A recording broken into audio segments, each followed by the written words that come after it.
Kohaloyim Yahweh Bahashem Yahweh Bahashem Rakakwadash, double honors to the apostles, elders, bishops, the great millstone who rule well over the flock. Shalom and salutation to you, Akim, out here that's pushing the words of truth and sincerity. And shalom to all the elect Akim, Aqua, scattered Israelites and Israelite foreigners. I brought this out. This video will be edifying. All right, today's topic is the first fruits will have the blessing of salvation. The first fruits in the Lord's elect will have the blessing of salvation. I brought this out. This video is edifying. All right, so let's get right into it. What are the first fruits?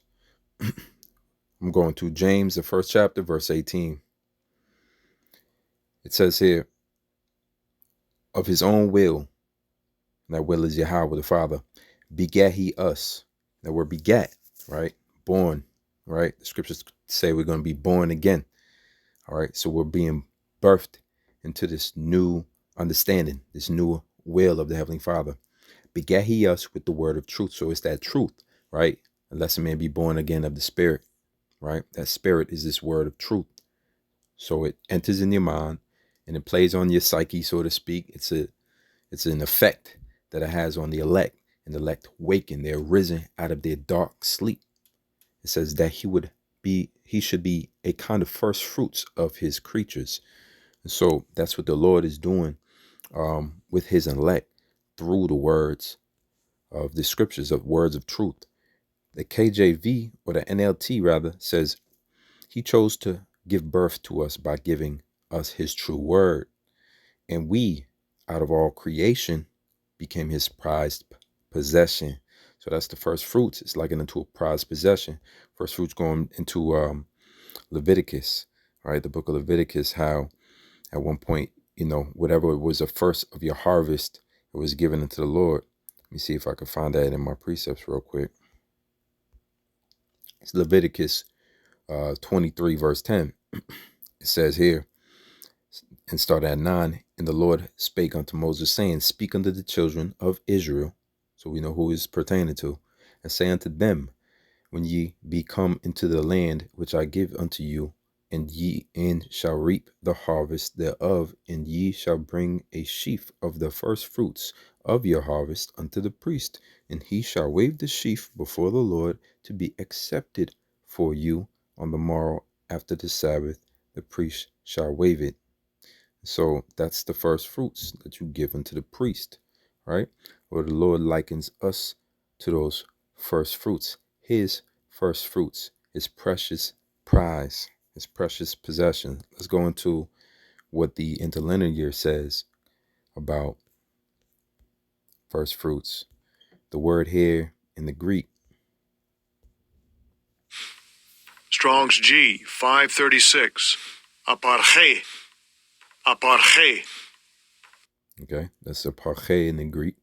It says to offer first fruits or firstlings or first fruits. It says to take away the first fruits of the production of the earth, which was offered to Yahweh, which we just read in Leviticus 23. For this portion of the dough from which sacred loaves were to be prepared, hence the term used of persons consecrated to Yahweh for all time. So it's a figurative speech for people, right, who are consecrated. The word consecrated, simple Google definition, it means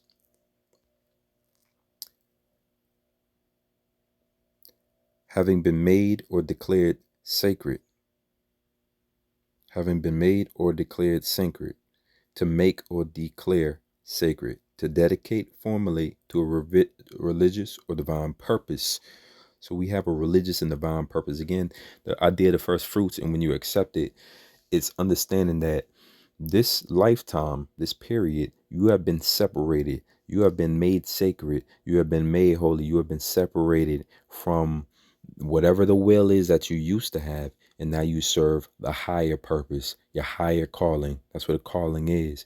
A calling is more like a position that you fill the shoes of when you recognize that's what you were created for. So it's higher calling, right? You are destined. This is your fate. You're driven by purpose now. It says person superior in excellence to others of the same class. So as you can see, the Lord has severed out men in these last days. And he even included in the elect women and children who are be separated, right? But made superior in excellence to others of the same class. And that doesn't come along with a pride about it. It comes along with an understanding about it, and a fear of the Lord, right? Because you didn't do anything to deserve this, and we're going to get into that. All right. So as you can see, first fruit, okay, figuratively, all right, a beginning of sacrifice. So the Lord sent his son, obviously, and he was sacrificed for these first fruits, who the Lord severed out to do this work and to be redeemed, part of the elect, women and children, to be redeemed in these last days. So let's get into it. This is John 1 and 13. It says, I'll start at 1 and 10. He was in the world, and the world was made by him, and the world knew him not. That's Yahweh Shah, right? He came unto his own, and his own received him not. Those are the wicked Pharisees, Sadducees, correct?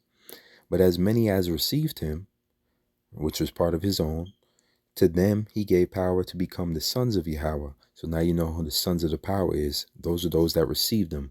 They are the ones that woke up to their calling, to their purpose, that the Most High has separated them and made them sacred for a divine purpose. It says, even to them that believe on his name. So the name is involved with this separation, with this being made sacred process, this first fruits process. It says, which were born not of blood, nor of the will of the flesh, nor of the will of man, but of Yahweh. So we can understand again why it said in James, the first chapter, verse 18, it says, of his own will begat he us with the truth. So these words entered into you, entered into your spirit, pretty much through your ears, right? Hearing of the word, you believed. And now through that belief on that name, you are awakened into this reality, this new reality, that you should be a kind of first fruits of his creatures, of all his creatures. He has a special interest in his first fruits, and the one that he separated, and the one that he caused to be reborn in these last days. Let's continue in John 3 and 3. It says, Yahushua answered and said unto him, verily, verily, I say unto thee, except a man be born again, he cannot see the kingdom of Yahweh. Being born again, it's the awakening effect, right? Like being born, being reborn in this lifetime, right? Into an understanding that you have a divine purpose, and that the Lord is going to deliver you if you be a part of his elect first fruits. Romans 8 and 29 says this. Start at 28. And we know that all things work together for good to them that love Yahweh, to them who are called according to his purpose. So again, in the world, in before you was into this truth, before you was washed with the word, you were serving your purpose. You were serving your desires and your lusts. But now in this, when you're called away from your desires and your lusts to serve his purpose, now you walking according to his will. You're walking worthy of him. Now it says, for whom he did foreknow, meaning he knew you before, because you're only a creature. We're all his creatures. But he knew his first fruits first, because just like the crops, the ones that come out first, they're the ones that you knew before every other part of the crops. But you give those, you separate and consecrate the ones that came out first. The first of your crops you give away to the priests. Those are holy, those are made sacred. Whatever belongs to the priests is made sacred. We belong to Yahweh, we're made sacred. Amongst all the creatures, we were created first. He begat us and predestined us to be redeemed and believe again in these end times, that we would be restored to our understanding that we are these first fruits, that we are this sacred, the Lord has an elect out here that are amongst his sacred first fruits. It says that he might be the firstborn among many brethren. Moreover, whom he did predestinate, them he also called. Of whom he called, them he also justified. Of whom he justified, them he also glorified. Let's read that in the NLT, gain some clarity. This is Romans 8, and 28. And we know that Yahweh causes everything to work together for the good of those who love Yahweh and are called according to his purpose for them. So it's not just that you love the Lord and you could verbally say that. You have to be called according to his purpose. Then everything works together. Yahweh Shah said, none of my flock, nobody shall be able to take any of my flock away from me, right? Touch none of mine anointed to cause my prophets no harm. So all things are going to work together for the ones that love the Most High and are called according to his purpose to fulfill the purpose that he has for them. It says, for Yahweh knew his people in advance, and he chose them to become like his son. So even in this realm of understanding that the Lord called you back to a purpose, and you're fulfilling that, what's happening is you come becoming more and more away from who you used to be, and you're walking towards being his closer to becoming more like his son. Who's that? Yahweh Shah. So you're changing from one image of mortality, who you used to be serving your own purpose, to the image conformed to the son, who also serves the purpose of the Heavenly Father, his Father, Yahweh, so that his son would be the firstborn among many brothers and sisters. So that's Yahweh Shah, who is the firstborn amongst the brothers and sisters, right? And we can become the first fruits along with Yahweh Shah, the firstborn, the first begotten, the Son of Man. It says, and having chose them, so it's a them now. It's talking about all those who are conformed to the image and become like Yahweh Shah. It says he called them to become. He called them to come to him, and having called them, he gave them right standing with himself. So we're in right standing with the Lord now, because we're doing his will. We left our own desires. It says, and having given them right standing, he gave them his glory. And we understand the glory of the Lord is amazing. The glory of the Lord comes with favor. So you have the favor and the grace and the mercy of the Heavenly Father. Let's go to the next verse. This is Romans 9:15. I'm going to start at 14. What shall we say then? Is there unrighteousness with Yahweh? Yahweh forbid. For he saith to Moses, I will have mercy on whom I will have mercy, and I will have compassion on whom I will have compassion. So then it is not of him that willeth, nor of him that runneth, but of Yahweh that showeth mercy and right. We just read that again in that Romans 8, concerning how the Lord is called the ones that he chose, he called to him, and the ones that he called to him, he gave right standing within himself. And when you're in right standing with the Lord, he gives you he gives you glory. So it's not because you're doing how your works are done. It's not because of anything personal that you've done to achieve this. It's because the Lord chose you from the foundations of the world that he would have mercy upon you. You happen to be a part of those first fruits. You can thank the Lord daily, hourly for this. This is James 1. I read verse 18. Let's jump to 21. It says, wherefore lay apart all filthiness and superfluity of naughtiness, and receive with meekness the engrafted word, which is able to save your souls. So you're pushing things out of your mind. You're pushing things away from certain mannerisms and characteristic flaws that you had in you.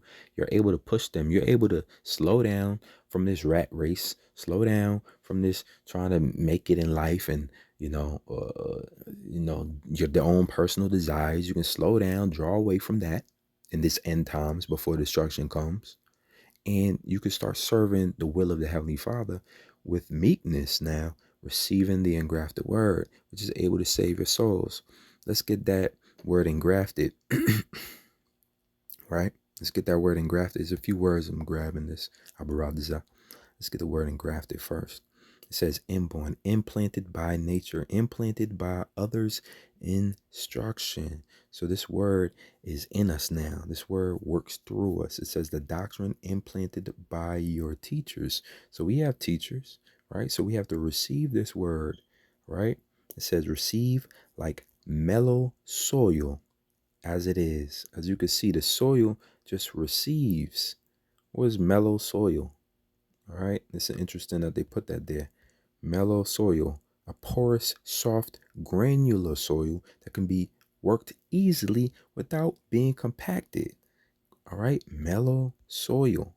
All right, there it is. Right, so you can be easily sown seeds into. Right, meaning you're able to learn. You're willing to learn. All right, you're not bucking up against the truth. You're receiving these words. You're letting them hit you, affect you. You're believing on them. You're meditating on them daily. You're sending up your prayers. You're asking for the things unwavering that you need. All right, so that you could be again the engrafted word, this word that's implantable inside your mind, which is able to save your souls. So we see the Lord desires to save his first fruits, his elect, and that's what he's going to do, because they're going to receive the with meekness this engrafted word. All right.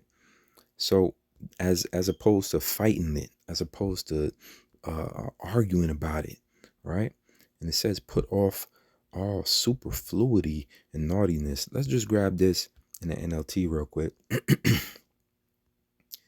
which is a form of getting definitions, right? It says, so get rid of all the filth and evil in your lives, and humbly, that's that word meekness, accept the word of Yahweh has accept the word Yahweh has planted in your hearts. Remember that engrafted word, going back to mellow soil, going back to implantable, right? So it's implanted in your mind, your heart. In Hebrew is lab, meaning your mind. It says, for it has power to save your souls. What's that? This word, able to give you salvation. So the key here is salvation.